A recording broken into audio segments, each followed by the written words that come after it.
नमस्कार, मैं ब्रजेश सिन्हा और आप देख रहे हैं एवीए न्यूज। आज से हम लोग एक नया कार्यक्रम भी शुरू कर रहे हैं जिसका नाम है राजनीति कल, आज और कल। आशा है आप लोगों का साथ और सहयोग इस कार्यक्रम को भी मिलेगा। जिस प्रकार से आप लोग क्रांति को देख रहे हैं, सहयोग कर रहे हैं, यह कार्यक्रम भी आप लोगों के आशीर्वाद से सफल होगा, क्योंकि मेरा प्रयास निष्पक्षता है और सिर्फ इतनी ही कोशिश है कि मीडिया की जो जिम्मेवारी और जवाबदेही है वो हम और एवीए न्यूज निभा सके। आगे बढ़ने से पहले वर्तमान भारत का राजनीतिक मैप आप लोग देखें। आप लोग देख रहे हैं इस मैप में लगभग 70% राज्यों में भारतीय जनता पार्टी या एनडीए की सरकार है। इसलिए आज का कार्यक्रम भी भारत की सबसे बड़ी राजनीतिक पार्टी या यूं कहें विश्व की सबसे बड़ी राजनीतिक पार्टी भारतीय जनता पार्टी से शुरू कर। जैसा कि आप लोगों को जानकारी है कि पिछले महीने 14 दिसंबर को भारतीय जनता पार्टी ने अपने नए राष्ट्रीय कार्यकारी अध्यक्ष की घोषणा की, जो बिहार के पूर्व मंत्री श्री नितिन नवीन जी हैं। यह घोषणा होने के साथ ही राजनीतिक जगत में, मीडिया जगत में आश्चर्य फैल गया। हालात तो ये था कि नितिन नवीन जी का नाम कोई मीडिया नितिन नवीन बोल रहा था, कोई मीडिया नितिन नवीन बोल रहा था। मतलब इतना आश्चर्यजनक ये घटना था। लेकिन इसकी पृष्ठभूमि पर भी थोड़ा ध्यान देना चाहिए। 12 दिसंबर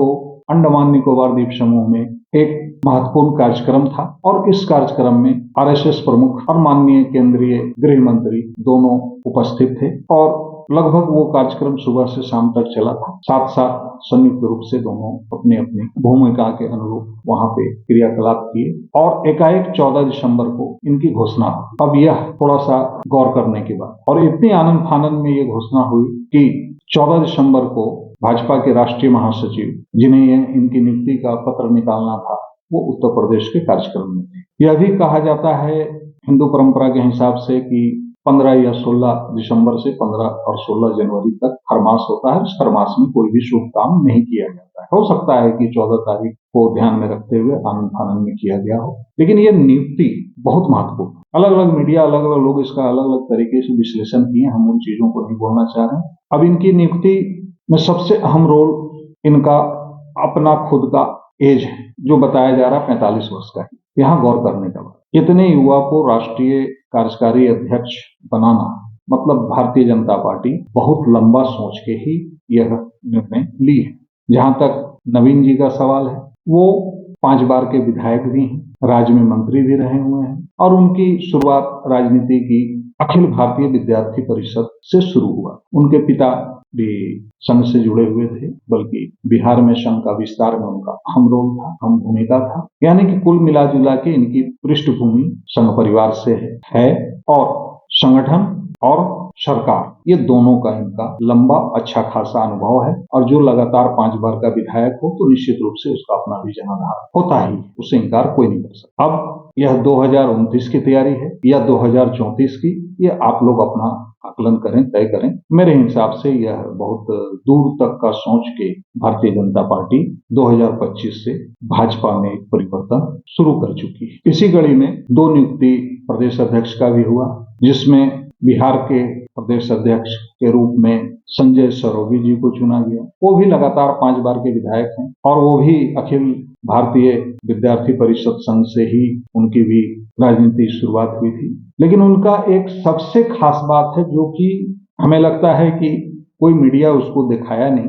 अफसोस है, वो इस बात का अफसोस है कि शायद भारत के वो ऐसे पहले विधायक होंगे जो प्रत्येक दिन अपने विधानसभा क्षेत्र में जनता दरबार, अगर आप लोगों के नजर में भी कहीं के कोई विधायक या सांसद प्रत्येक दिन जनता दरबार लगाते हो तो कृपया आपसे आग्रह, कमेंट बॉक्स में जरूर नाम लिखें ताकि मैं भी अपना ज्ञान को बढ़ा सकूं। अब ऐसा व्यक्ति जो प्रत्येक दिन जनता दरबार लगा के आम जनता के बीच रहता हो, आम जनता की समस्याओं का निदान करता हो, ऐसे व्यक्ति को बिहार का प्रदेश अध्यक्ष बनाना, वो भी युवा है, इसका बहुत बड़ा संदेश, जिसको भारतीय मीडिया सही तरीके से जगह नहीं दी, ऐसा हमारा मानना है। हो सकता है गलत। इनका भी लंबा संगठन और सरकार में अनुभव है और निर्विवादित छवि है। उसी प्रकार से उत्तर प्रदेश के नए प्रदेश अध्यक्ष की भी घोषणा हुई, नियुक्ति हुई, जो वर्तमान में केंद्रीय वित्त राज्य मंत्री हैं श्री पंकज चौधरी जी। यह नियुक्ति भी बहुत महत्वपूर्ण। श्री पंकज चौधरी जी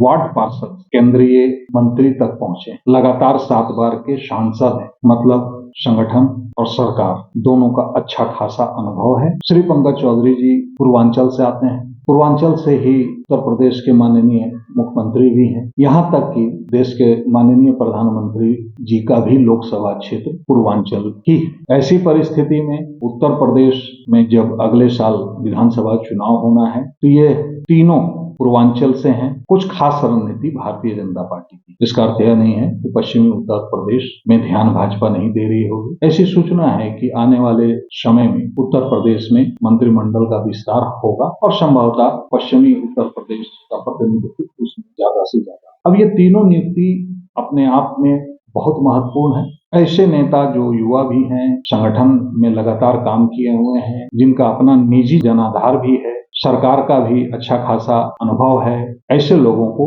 महत्वपूर्ण प्रदेश में भाजपा अपने नए राष्ट्रीय कार्यकारी अध्यक्ष के रूप में चयन की है। अब इस परिस्थिति में झारखंड में भी इसी महीने आशा है कि प्रदेश अध्यक्ष और प्रदेश कमेटी का चयन हो जाए। अब राजनीतिक दृष्टिकोण से अगर देखा जाए तो गत विधानसभा चुनाव में भाजपा की हार बहुत सवालों को खड़ा कर गया। जिस पार्टी में 5-5 पूर्व मुख्यमंत्री हों, वह पार्टी इस तरीके से चुनाव हार जाए तो कई प्रश्न चिन्ह खड़ा होता है। शायद इस बार भारतीय जनता पार्टी फिर एक बार बड़ा चौंकाने वाला निर्णय दे सकती है, इससे इंकार नहीं किया जाए। और आप इसको इस रूप में समझ सकते हैं, गत माह झारखंड के भाजपा के प्रभारी श्री वाजपेयी जी से जब सवाल किया गया था जिला अध्यक्ष के चयन के बारे में, तो उन्होंने स्पष्ट कहा रायशुमारी पूरे प्रदेश की हो चुकी है, सभी नामों की सूची केंद्रीय समिति को भेजा जा चुका है, वहां से आने के बाद आगे की प्रक्रिया। इसका अर्थ क्या? इसका अर्थ स्पष्ट हुआ कि केंद्रीय नेतृत्व जब जिला अध्यक्ष के चयन में भी बारीकी से अध्ययन कर रहा है तो निश्चित रूप से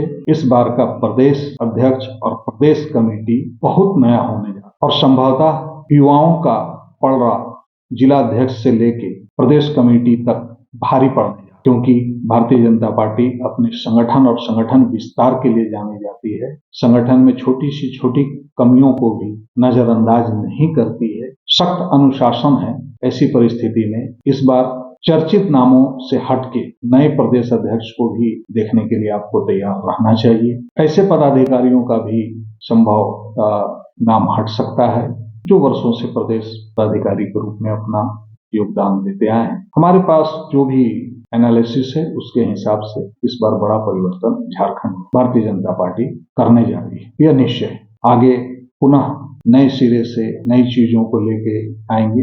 अगर आपको यह कार्यक्रम अच्छा लग रहा हो, आप लोग एवीएन न्यूज की यूट्यूब, फेसबुक, इंस्टाग्राम को लाइक करें, सब्सक्राइब करें और शेयर करें। जय हिंद।